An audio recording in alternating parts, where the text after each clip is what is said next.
Hello, my name is Nigel Thorne and I'm concerned about the direction the Welsh Government is taking to tackle homophobic and transphobic discrimination. In a speech for Pride Month in 2023, Mark Drakeford restated the Welsh Government's commitment to make Wales the most LGBTQ+ friendly nation in Europe. Mae'n fraint I fi cael bod yma yn Pride Cymru today. When we said in 2021 that we wanted to make Wales the most LGBTQ+ friendly place in Europe, that is what we meant. And the action plan that our Welsh Labour government published earlier this year is a powerful statement of our determination to secure the open and equal Wales that we all want to see. Our ambition is to use every lever we have available to guarantee that stigma and discrimination have no place in Wales. One of the levers that the Welsh Government is using in attempting to ensure that stigma and discrimination have no place in Wales is queer theory, and specifically gender theory, a praxis-driven philosophy that aims to undermine heteronormativity.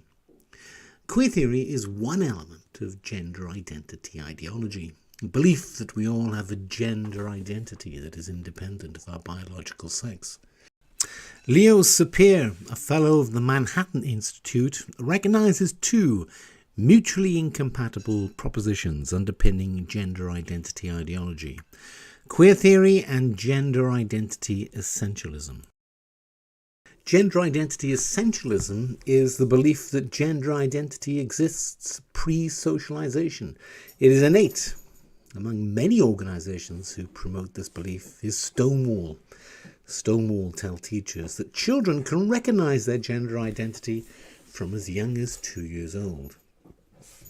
There is no scientific evidence to support this belief. Education Minister Jeremy Miles, however, seems to believe it is true, and all that is required in society is greater social acceptance. In an article titled "Do the Little Things, Do the Big Things Too," published on the 9th of March 2023, Miles wrote, "I was also a gay teenager, in a time when not a single thing in the life of the school, in any part of my life in fact, affirmed my identity or told me it was okay to feel the way I did. No positive messages, no role models, nothing. So my commitment to making sure every young person gets the very best start in life, whatever their background, and that schools should be inclusive places, reflecting the diversity of modern Wales and where no one feels on the outside, like I did. That commitment is personal. It's absolute, and I will not compromise on it." So, in LGBT+ History Month, I'm really proud to have introduced our LGBT inclusive relationships and sexuality education code. As a young gay man, the Tories' attempts to demonise people like me with Section 28 was one of the reasons I got into politics.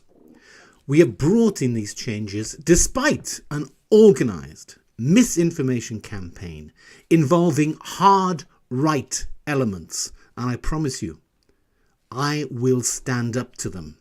I will never be deflected from our efforts to protect young people and help them to be safe and healthy.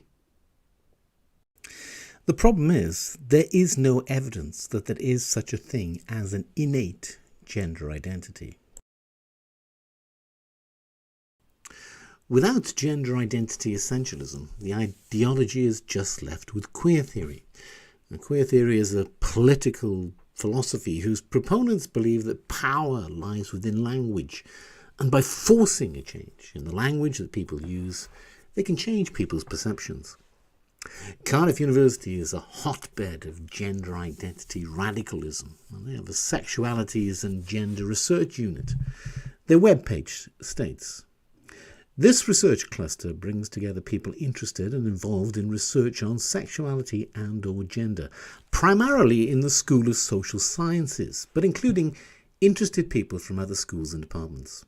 We come from a diverse range of disciplinary backgrounds and theoretical approaches and are working towards developing our cross-disciplinary understanding of gender, sexuality, and the relationship between them. It goes on.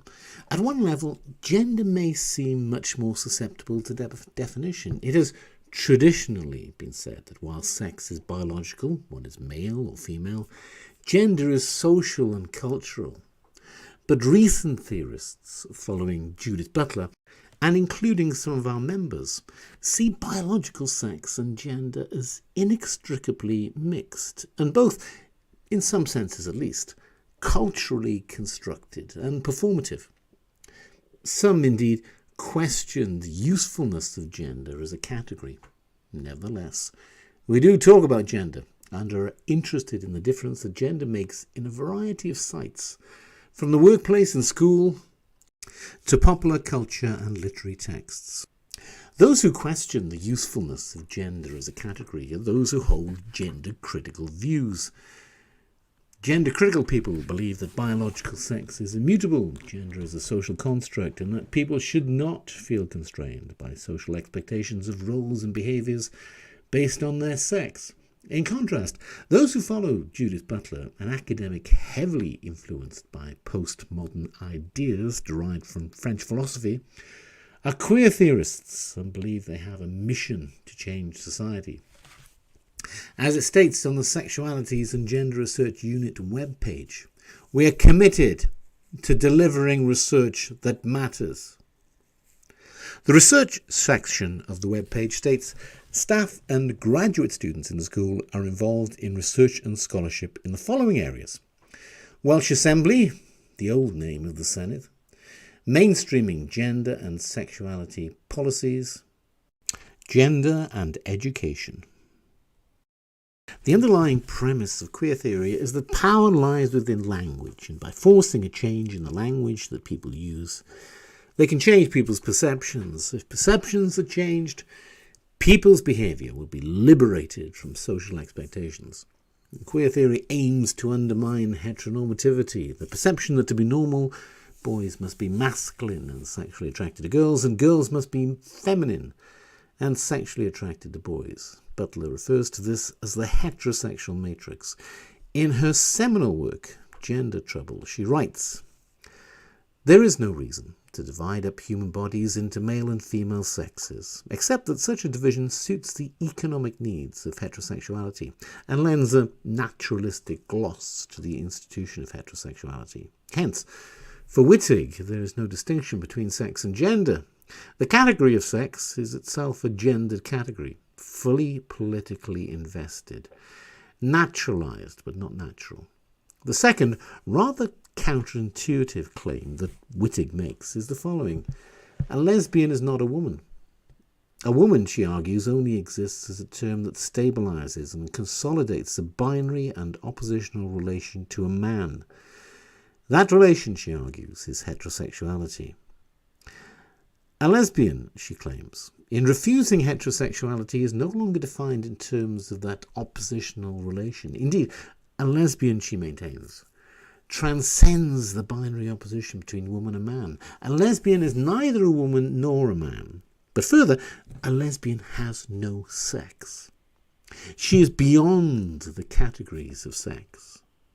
Through the lesbian refusal of those categories, the lesbian exposes, pronouns are a problem here, the contingent cultural constitution of those categories and the tacit, yet abiding presumption of the heterosexual matrix. Hence, for Wittig, we might say, one is not born a woman, one becomes one. But further, one is not born female, one becomes female. But even more radically, one can, if one chooses, become neither female nor male, woman nor man. To undermine the heterosexual matrix, Butler proposes the dissemination of teaching that downplays the significance of biological sex and elevates the significance of a personal gender. One member of the university very much involved in mainstreaming gender and sexuality policies and gender and education is Professor E.J. Renold, who is a great enthusiast for Judith Butler. In 2006, an article of Professor Reynolds was published in the British Journal of Sociology of Education The article was titled, "They Won't Let Us Play Unless You're Going Out of One of Them. Girls, Boys and Butler's Heterosexual Matrix in the Primary Years." In the article, Renold makes it quite plain that she believes that children's social interactions within primary school are coerced by this heterosexual matrix. She ends her article with something of a mission statement. The heteronormativity of gender relations in the early years is certainly ripe for some gender trouble, and some of this work is well underway and radically disrupting a range of gender and sexual truths in what might be more fittingly described as the heteroformative years. Professor Renold has a long association with the Welsh Government, and before that the Welsh Assembly, and has been highly influential in the change to the definitions of the word gender. In 2017, the then Cabinet Secretary for Education, Kirsty Williams, asked Professor Renold to chair an expert panel on sex and relationships education.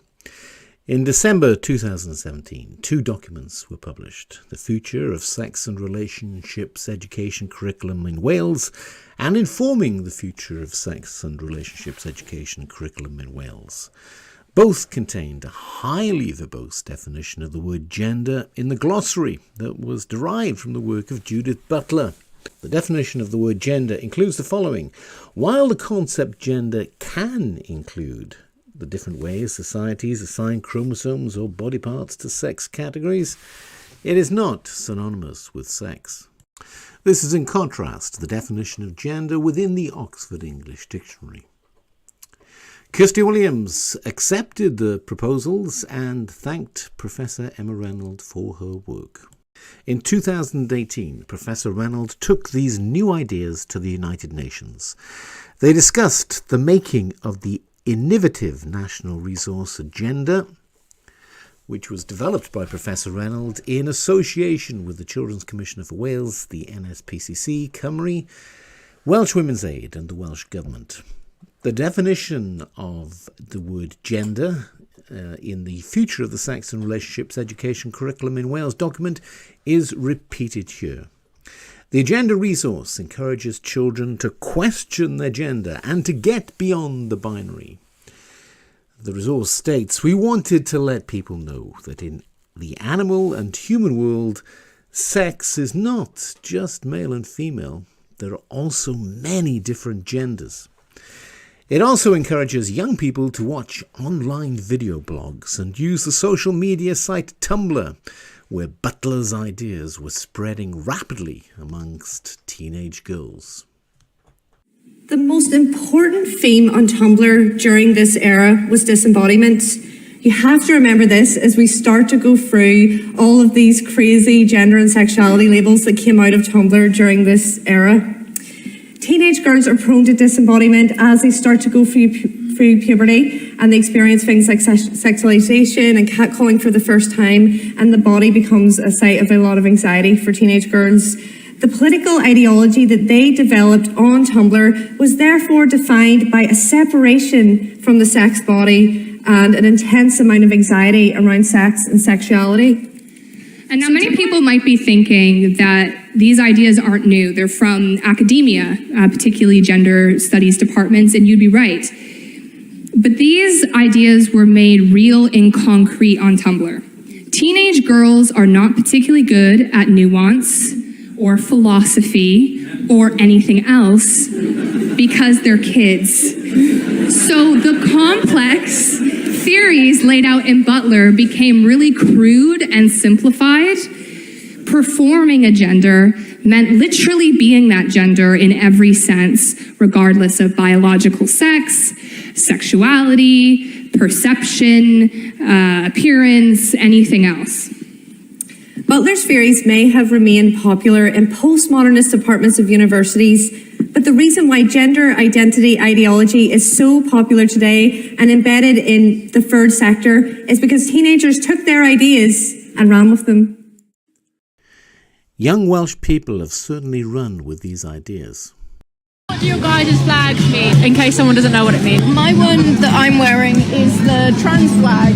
I'm trans, female to male, and I came out 2 years ago, and this one is the pansexual flag. Trans means that you go from basically one to the other, it's a transition, and pan means that you love everybody. You love everyone despite what they look like, despite gender or anything like that. It's a pure love for the soul for me.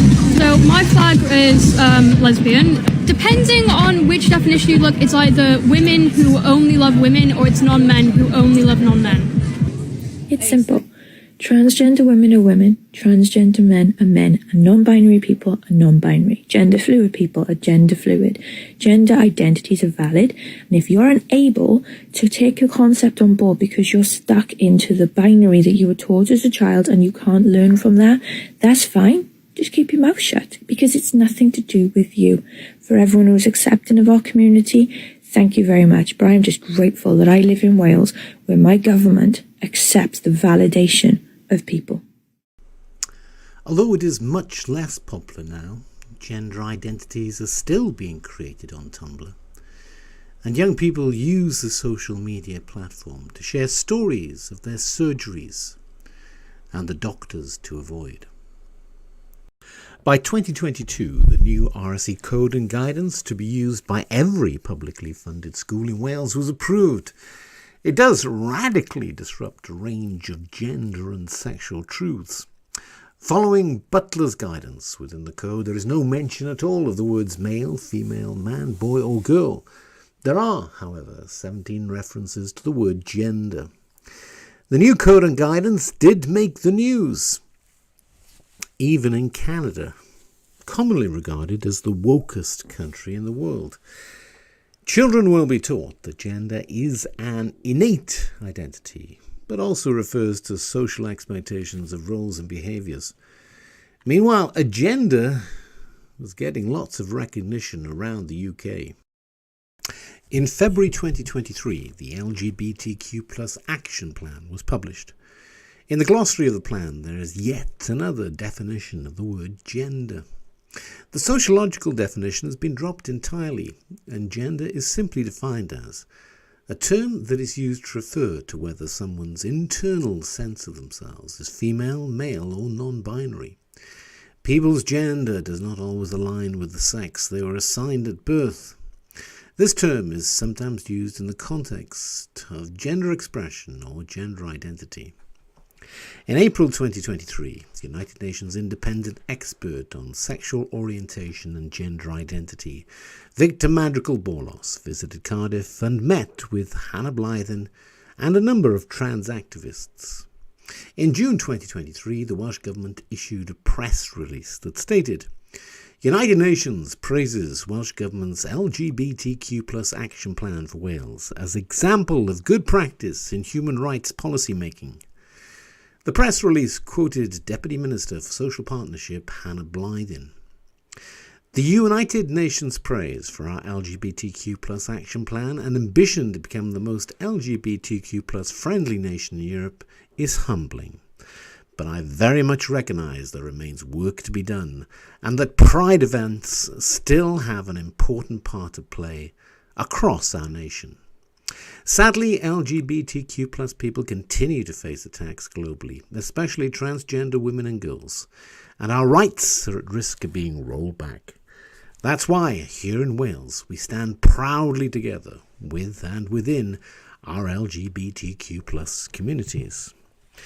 In July 2023, Senate member Dawn Bowden tweeted, "Not just during Pride Month, but all year round, your Welsh Labour government wants Wales to be a place where you can live free from fear and discrimination. I'm really glad the United Nations has recognised the LGBTQ+ Action Plan as an example of good practice in human rights policymaking."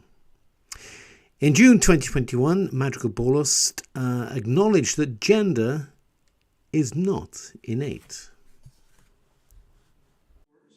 Gender is not something that is inherent to persons. There is no evidence to that effect.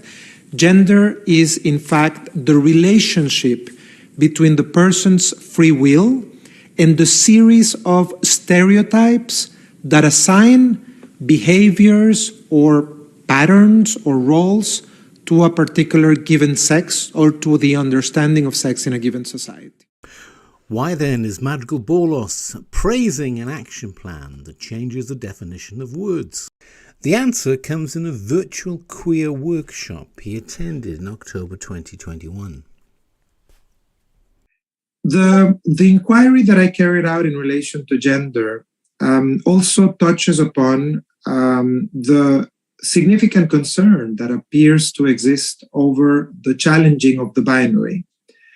And I conclude that there is a reason why language is important in relation to this, and it's that just like injustice has been crafted on a binary key over the last many decades, justice has been also expressed in binary terms. And so, of course, there is significant sensations of vertigo when the challenging of the binary appears to seek dismantling all binary structures, because yes, on the one hand, they would aim at disrupting injustice, but on the other hand, there is significant concern that it would destroy social achievements that have been also crafted in that key.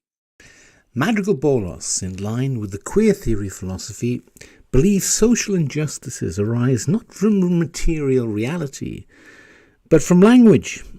And by changing language, people's perceptions can be changed. In an attempt to remove stigma and discrimination, the Welsh Government are engaged in a massive exercise in social engineering. On August the 31st, 2023, 4 gender-critical women spoke at an event arranged by Merched Cymru, the Swansea Bay Resistors, and Women's Right Network Wales, held at the Taliesin Theatre in Swansea. The 4 women who spoke were eminently sensible. There was a small protest of trans activists who graffitied the building. And this highlights the issue that a whole generation of marginalised young people have been encouraged by queer theory to look inward rather than outward for their sense of identity. And they respond with anger at anyone who refuses to accept that their subjective rationalisation of their own feelings is an objective truth. This is a massive social problem. Those parents who would prefer that their child wasn't encouraged to believe that they can choose to become neither female nor male, woman nor man, may wish to support Public Child Protection Wales.